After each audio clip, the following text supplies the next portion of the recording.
लाख रुपये मागितले गेले का उपचार? खरं तर रुग्णाचे कुटुंबीय आहेत, त्यांनी आरोप केला की 2 तास तुम्ही त्यांना थांबवून ठेवलं। 2 तास का थांबवून ठेवलं रुग्णाला? मग तुम्हाला उपचार करायचे नव्हते? 10 लाख रुपये मागितले। 2 तास ताटकळत ठेवलं रुग्णाला तुम्ही आणि त्यामुळे पूर्ण माहिती दिली पाहिजे। तुमचं हे काम आहे, तुम्ही अर्धवट माहिती। 2 तास का ताटकळत ठेवलं तुम्ही रुग्ण? हे खरं आहे, हे खोटं आहे। तुमच्यावर कुटुंबियांनी आरोप केला। स्पष्टीकरण द्या, काय म्हणणं? त्यांना बोलू द्या आता। तुमचं नाव सांगा सर। सर स्पेसिफिक आरोप आहे, तुमची चिठ्ठी एक व्हायरल झाली आहे ज्याच्यावरती 10 लाख रुपये डिपॉझिट करा असं केस पेपर व्हायरल होतोय सर, समोर आलाय। तुम्ही स्पष्टीकरण दिलं पाहिजे सर। चिठ्ठी तुमची व्हायरल झाली आहे, केस पेपर तुमचा व्हायरल होतो। 10 लाख रुपये मागितले, तुमची भूमिका मग आमच्या मीडियाशी बोलू द्या त्यांना, मीडियाला।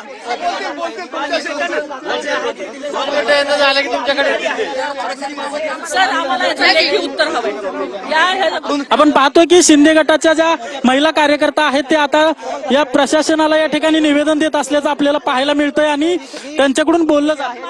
आमचं लेखी उत्तर द्या। लिखित दिलं निवेदन। दीनानाथ हॉस्पिटल, दीनानाथ हॉस्पिटल, अरे जनतेला लुटणाऱ्या हॉस्पिटलचा धिक्कार असो, या जनतेला लुटणाऱ्या हॉस्पिटलचा धिक्कार असो। सर, रुग्णालयाच्या निष्काळजीपणामुळे रुग्णाचा मृत्यू झालाय सर। सर, तुमच्या निष्काळजीपणामुळे मृत्यू झाला असा आरोप केला जातो।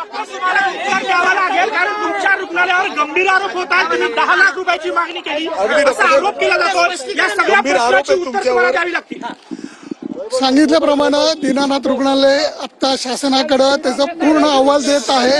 त्याच्यावर शासनाची जी त्यांना माहिती हवी ती पूर्ण दिल्याशिवाय याविषयी आता आम्हाला काही बोलता येणार नाही। तरी सुद्धा दीनानाथ रुग्णालय याविषयी माध्यमाला योग्य माहिती देईल। तुमचा केस पेपर व्हायरल होतो सर। अनामत रक्कम 10 लाख रुपये मागितली, त्याची रिसिप्ट सुद्धा समोर आहे, त्यावर तुमचं काय स्पष्टीकरण आहे? डिलिव्हरीसाठी 10 लाख रुपये लागतात का? मी एवढंच सांगतो आता याविषयी आता कारण हा विषय तसा मेडिकल संबंधी गुंतागुंतीचा आहे। आता पूर्ण माहिती दीनानाथ रुग्णालयाकडे जी शासनाला गेलेली आहे त्याच्यानंतर आम्ही तुम्हाला योग्य ते निवेदन। तुम्ही 10 लाख रुपये मान्य करता का तुम्ही? चौकशी झाली का? आणि ते पण पेशंट समोर मागणी केली आणि त्याचंच पेशंटनं टेन्शन घेतलं।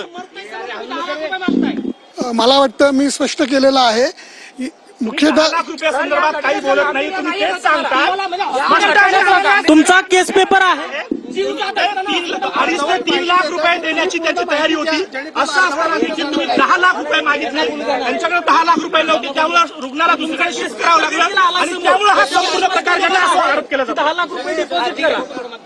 मी आता परत हेच स्पष्ट करतो की जी माहिती आलेली आहे ती दिशाभूल करणारी अर्धवट आलेली आहे। पूर्ण माहिती पैशाची मागणी केली ना असं म्हणायचंय का तुम्हाला? तुम्ही 10 लाख रुपयांची मागणी केली नाही?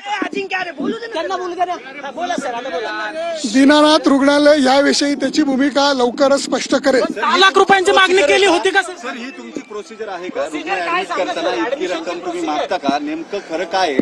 कारण जे सांगितलं जाते त्या संदर्भात तुमची बाजू ही समोर येत नाहीये, तुम्ही अर्धवट सांगताय। आरोप 10 लाख रुपयाचा, आपली स्टँडर्ड प्रोसिजर काय? किती पैसे भरून आपण रुग्ण ऍडमिट करून घेऊ? स्टँडर्ड प्रोसिजर सांगा सर। मी आता एवढंच सांगतो तुम्हाला, तुमच्या ज्या शंका आहेत, जे तुमचे प्रश्न आहेत ह्याच्याविषयी आमची योग्य ती भूमिका जी आहे ती लवकरच स्पष्ट केली जाईल। ऍडमिट करण्याच्या स्टँडर्ड प्रोसेस काय आहे ते सांगा। सर, रुग्णालयाचे तुमचे जे घैसास डॉक्टर आहेत त्यांच्यावर देखील गंभीर आरोप केले जात आहेत। त्यांनी रुग्णाच्या समोर ससूनला शिफ्ट का करत नाही असं देखील म्हटल्याचं बोललं जातं, याच्यामध्ये काय तथ्य आहे? मी आता याच्याविषयी काही बोलू शकत नाही।